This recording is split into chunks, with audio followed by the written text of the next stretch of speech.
Hi, my name is Wendy Taylor.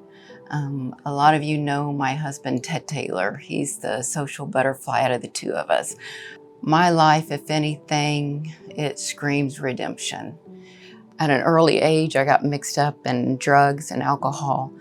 My sister is 5 years older than I am, and she has a lot of secrets of her own that was causing her to do a lot of the things that she was doing. And my parents thought to keep her out of trouble, to take me along with her. But what they didn't know is that I was sitting at the bars with her, drinking my rum and cokes, smoking my cigarettes, and getting involved in a lot of things that I shouldn't have been getting involved in. It was harder for me to fit in because I just had all of this stuff going on in me.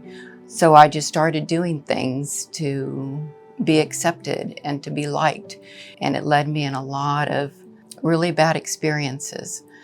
Like I said, I was using drugs, drinking. I was also very promiscuous. I had one abortion early on. And then one night at a party, I was really drunk. And I woke up to someone taking advantage of the situation, which led to a second abortion.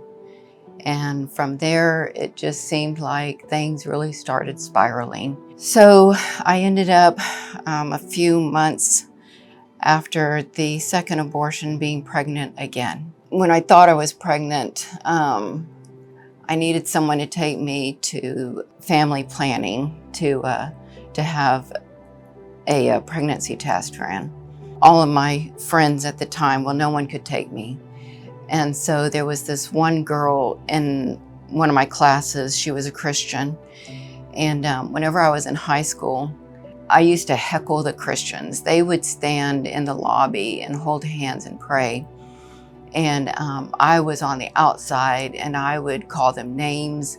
If I saw them in the hallway, I would slam up against them. But there was this one girl and she had a car. And that's what I needed. So I went and I asked her if she would take me so that I could go get a pregnancy test done. And she said yes. So I was kind of shocked. And so we drove to her house. And so we walked inside and I remember standing in the kitchen and on their refrigerator, they had this magnet and it said, "Jesus loves you." And I remember standing there and looking at that and thinking to myself, there is no way, absolutely no way that he could love me. And her mom walked into the kitchen and she put her arms around me. She gave me a big hug and she said, she said, "I just wanted to tell you that we're praying for you and that everything's going to be okay." And I just kind of smirked it off and went and had my pregnancy test done. And trying to sort my life out, I decided at that moment that I would get married to the father of the child that I was carrying. During that time, I was married to him for almost 5 years. It was very abusive. At one point, he tried to literally kill me. I was down on the ground. I had lost consciousness. He was trying to choke me to death. I remember looking at his eyes and thinking to myself that I was looking into the eyes of the devil who was trying to take my life. And I honestly didn't know if I was going to make it out of there alive. I ended up leaving him and went up to live with my parents. My mom one day, she just said, "Come on, Wendy, let's go to the mall and get out of the house for a little bit."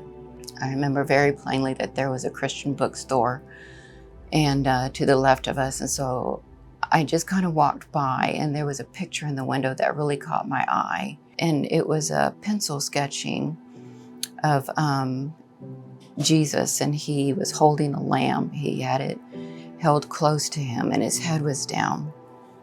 And I remember looking at that and thinking to myself what it would be like to be loved like that, to be held like that. So I remember secretly praying to myself that, God, if you really did exist, then you would show yourself to me and you would love me. in walked Ted Taylor into my life.